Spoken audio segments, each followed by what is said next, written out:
But you, O Bethlehem of Ephrathah, who are one of the little clans of Judah, from you shall come forth for me one who is to rule in Israel, whose origin is from old, from ancient days. A few years ago, I watched a wonderful Irish movie called Waking Ned. It was a real Irish movie, and a few times I had to rewind to understand what was said.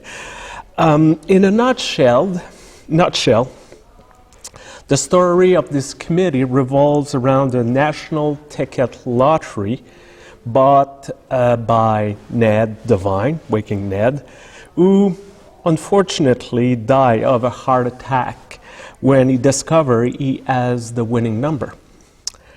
And not wanting to see this money go to waste, the main character, Jackie O'Shea, convinced all the members of the small coastal village of Tullamore to pretend that Ned is still alive by having another man posting as him, and then to divide the money among everyone in the village in memory of Ned, of course.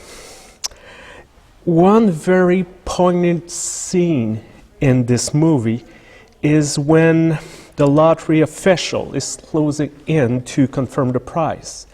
At that moment, Jackie's wife declared, "You're a country boy, Jackie. Do you think you can outsmart the man from the city? But you, O Bethlehem of Ephrathah, who are one of the little clans of Judah, from you shall come forth for me one who is to rule Israel, whose origin is from old, from ancient days." You're just a country boy. You cannot be smarter than the man from the city. These words stayed with me for many months because I also grew up in a small village in the country. Saint-Simon was and still is today a very small village where everyone was basically the same. You were either a farmer or working for a rural industry. During my youth, my parents worked hard to put me in the private school in the nearby city. And once there, I was faced with a completely different reality. Of course, I still have some friends from my own village, but I was mostly surrounded by sons of lawyers, doctors, public notaries, businessmen from the city. And I was just a country boy from a village located in the back of the boonies in the middle of the sticks. Some looked down to me when they made their remarks or their bad jokes about farmers, cows, pigs, the smell of manure. Of course, I pretended I was not hearing them. I was not affected by these words. But the truth is, I was. And maybe the worst part of it is that I started to believe they were right. I began to repeat myself that nothing great could emerge from a place from where I came from. Notoriety, acclaim, success must be the appanage of important areas. Like many others, I convinced myself that out-of-the-way places I isolated from the extraordinary and the amazing. But you, O Bethlehem of Ephrathah, You are one of the little clans of Judah. From you shall come forth for me one who is to rule Israel, whose origin is of old, from ancient days. In Canada, the dominant ideological presumption about social status is that everyone has an equal chance at success. Canada is supposed to be a country in which individuals who work hard can get ahead. Unfortunately, studies tend to show the opposite. Most people live and die in a social class into which they were born. It means that if you were born poor, chances are you will die poor. Let's take a very Canadian example. When he died in 2008, Ted Rogers, the CEO of Rogers Communications, was the fifth wealthiest individual in Canada, holding assets of $5.7 billion. In his autobiography, he credited his success to a willingness to take risks, work hard, bend rules, to be on the constant look for opportunities, and to be dedicated to building business. And I'm sure it's all true. But still, the fact remained that his grandfather was a director of Imperial Oil, and his father became wealthy when he invented an alternative current vacuum tube for radios. So the family was wealthy enough to send Ted Rogers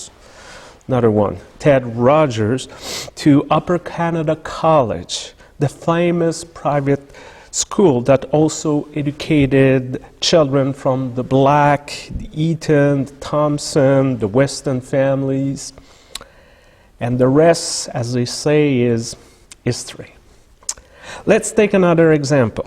In 2010, the Saskatchewan Correctional Center noted that 85% of the inmates in prison were of Aboriginal descent. Half of them were involved in Aboriginal gangs.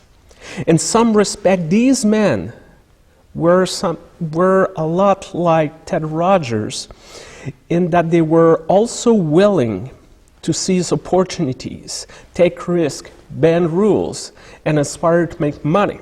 However, as one of the inmates put it, the only job I ever had was selling drugs.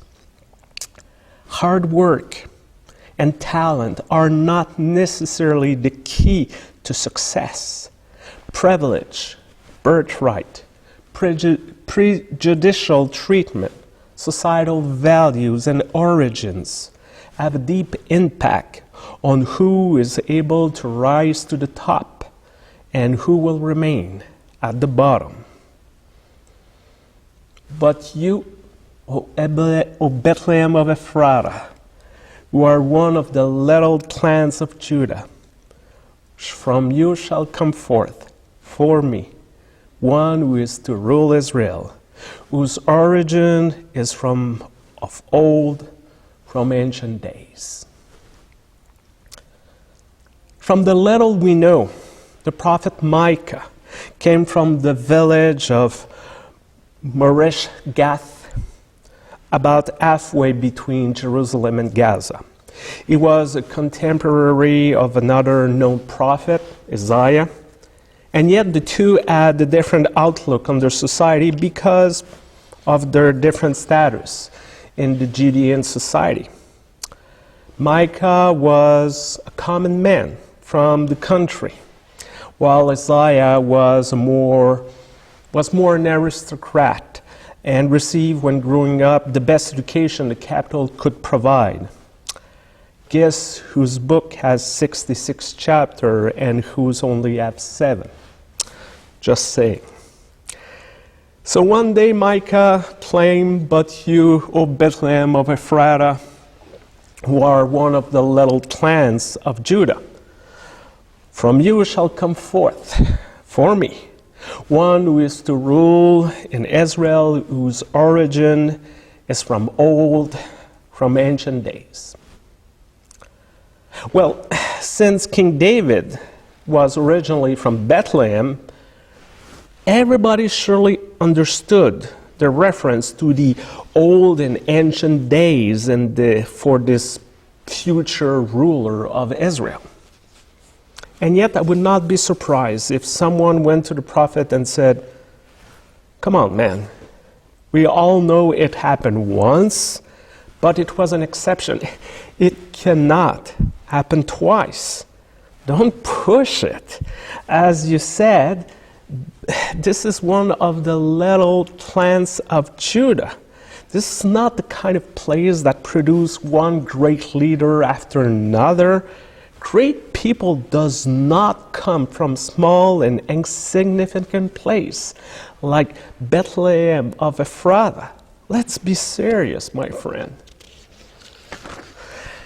Yes, let's be serious. And yet, we just celebrate the last Sunday of Advent. And in just a few days, we will celebrate the birth of a man we call Jesus, who was born in one of the smallest places, located in the remote corner of the Roman Empire, miles and miles away from any important political or economical center in antiquity. We will remember the humble beginning of a country boy who did not travel more than 50 miles from his home in his lifetime, left no personal writing, never hold a significant office or a title, and died of a horrible and humiliating death. Well, maybe one of the reasons we like so much the story of Christ's birth is that it goes completely against the logic and expectations of our world. It reminds us that hope can arise from poverty and occupied land. Hope can trump challenge, social class, and privileges. Hope can be found in the unexpected reversal of circumstances. And this sort of reversal is an essential part of the history of the people of God we find in the Bible, especially in the Old Testament. Of all people, God chose the small and tiny nation of Israel to be as a light upon all the nations and the empires of the world. Jacob had the upper hand over his older twin brother Esau. Joseph, the youngest of 12 brothers, ended up saving his family and his people from starvation. David, a small shepherd from the country, defeated the mighty and professionally trained warrior Goliath. The small, the neglected, the underdog always seem to find a way to succeed with God's help. New hope can always be found in places and in people that are nothing in the eyes of the world. Micah, a prophet from an obscure village, spoke about another small place from which will come the one who will change the world forever. But you, O Bethlehem of Ephrathah, who are one of the little clans of Judah, from you shall come forth for me one who is the true ruler of Israel, whose origin is from of old, from ancient days. The power in the words of Micah we just heard today It's not necessarily in the foretelling of the birth of Christ or the accuracy of his prediction about Bethlehem. This statement is powerful because it speaks of a God who cared for the little clans of Judah and still cares today for the little and small ones. May we be a country boy or a country girl from Ireland, from Saint-Simon, from Saskatchewan, from Judah. Hope, value, nobility, courage, and greatness are in all of us.